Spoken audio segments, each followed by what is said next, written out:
Hello, greetings to everyone listening to me. I am Emeka Shiri. Today I want us to talk about the way forward, considering what has happened to the Biafran struggle. What is the way forward? Yes, I am regarded as the vision bearer, the IPOB founder, the brain behind IPOB, the master planner, the originator of IPOB. Whenever a situation arises such as this, of course, people will be asking me, what is the way forward? It is natural. I'm like the engineer who designed the vehicle. And along the line, it appears that the vehicle had an accident. Or let me say, somebody who does not understand the mechanism of the vehicle took the vehicle and ran and drove it off and had an accident. So eventually, people are asking me, what is the way forward? In the first place, I want to let you know that the vision of the original IPOB remains intact. The vision of the original IPOB remains intact. And I will recommend that you go and read my book, Biafra or Nigerian Presidency, What the Igbos Want. Biafra or Nigerian Presidency, What the Igbos Want. I recommend that you read a copy of this book. This book took me 7 years of research to write it. And it is on the basis of the research work, the findings of this book, that I created this body called Indigenous People of Biafra. I didn't just wake up and start this body known as Indigenous People of Biafra. There was some basis, research work.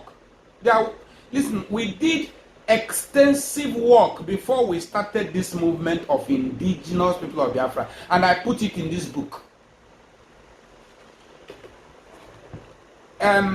Unfortunately, well, I will say whether fortunately or unfortunately, when Nnamdi Kanu joined us from Masop, I gave him a copy of this book. In fact, when he read this book, he was so overwhelmed with information contained in this book. I also gave him the documents I obtained from the British government with which I sued Nigerian government in 2012. That is where I got all the information about the foundation of Biafran nation. I mean, Biafra existed over 500 years before Nigeria was created. Of course, I gave him the whole information because I trusted him. We put him in the media department. He had all the information. In fact, most of the things he preaches on air is just from my book and from the information I gave him. But that's okay. He helped in creating awareness.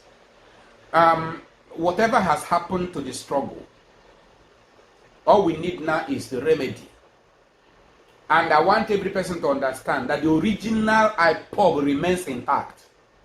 And you differentiate that original IPOB by the word customary government of Indigenous People of Biafra. Because it is the customary government. We are operating under the customary law as guaranteed by the Nigerian Constitution.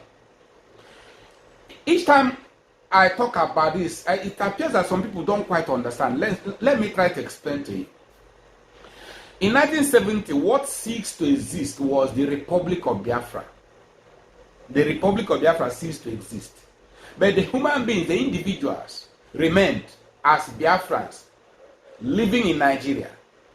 Now under the Nigerian law, because all the laws made by Biafran parliament were dissolved. All the laws ceased to exist when the Biafran sovereignty collapsed. So the remnants of the Biafrans now came under the authority of Nigerian law. Fortunately, Nigerian law now, section 315 of the Constitution of Nigeria, recognizes the customary laws of the land. In fact, existing laws, the Constitution called them existing laws and rules of law in the land before Nigeria was created. And that is why the customary law and the Sharia law are recognized as Nigerian law. So when the Biafran sovereignty collapsed, the laws made Biafra collapse, and the provinces created by Biafra all collapsed. The only thing we fell back to was the customary law. So we are now entitled, we are protected, and we are authorized to govern ourselves under customary law. Just like the people of the north are entitled to govern themselves under Sharia law. And they have done very well under Sharia law because they use the Sharia law to create a Sharia government structure for themselves. Now, we are Biafrans living in Nigeria. We are the remnants that were not consumed in the war. That was why I coined that name, indigenous people of Biafra, because we are indigenous people of the land that were not consumed in the war. We are the remnants of the land. That is why I created that name, indigenous people of Biafra, which is abbreviated as IPOB. Okay, now what is the vision? Because you call me the vision bearer. Yes, I am. You call me the founder of IPOB. Yes, I am. You call me the brain behind IPOB, the originator, the master planner. Yes, I am. Then what is the way forward? The way forward is to go back to the original master plan. We have a master plan, and nothing can destroy that master plan. That master plan was laid in 1995 by the elders of Biafra land. We want, for now, we want peaceful coexistence of different ethnic nationalities in Nigeria. Peaceful coexistence. Of course, we are going for self-determination. We are going for independence. We are going for freedom. But there has to be a process, acceptable process to achieve it. So, we must go back to the master plan, the original master plan. And what is it? For now, the 6 geopolitical regions which the elders of Biafra land created. Some of you don't even know that the elders of Biafra land created the 6 regions. Some of you don't know. Because you are carried away by false propaganda. You don't even know the foundation of what we are doing. Now, these 6 geopolitical regions of Nigeria shall become 6 nations in one Nigeria for now. Let the 6 regions now govern themselves as independent nations in one Nigeria for now. When I mean independent, I mean autonomous. Not using the word independent to the extreme, but autonomous. As a matter of fact, the word independence is relative, because even though you say you are independent, you are still dependent upon other people.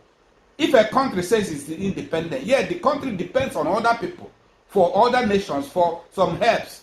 So in the world, we depend on one another. Nations depend on one another. States depend on one another. Individuals depend on one another. So nobody is actually totally independent from the other person, because we depend on one another. All we are talking about, there is a level of dependency, there's a level of independence, a level of autonomy. It's just like saying, as Nigeria is now, a little division, that divided we stand. Because power is concentrated at the center at Abuja. Every person is struggling to go to Abuja and be the head of government, because the constitution of Nigeria chokes everything, and it's the person that is in power in Abuja that controls everything. And we don't want that. We want to decentralize power, we want to restructure and devolve power to the regions, so that the regions will govern themselves. So that the central government will no longer be attractive. Every region will now govern itself, at least for a start. We want to adopt, we have adopted the British model, where we have the 4 nations in one. Great Britain. All of them are British citizens. People of Scotland, England, Ireland, Wales, all of them are British. But they are different with their indigenous identities. The Scottish people, the Welsh people, the Anglo-Saxons, the Irish people, all of them are British, but they maintain their indigenous identities. So also, that is the starting point now. That's the original master plan of IPOB. We want independence, yes, but there must be process. There must be procedure. There must be legal methodology, legal due process of achieving it. Now, it appears that things have gone wrong, but not too wrong to be remedied. Yes, I am the vision bearer. I am the master planner. I am the originator of IPOB. What we have to do now is go back to the master plan. So, if you are listening to me now, and you are able to lead, want to go back to the original master plan, where every community now will be led by the community leader, that every community now will be organized under the customary governance.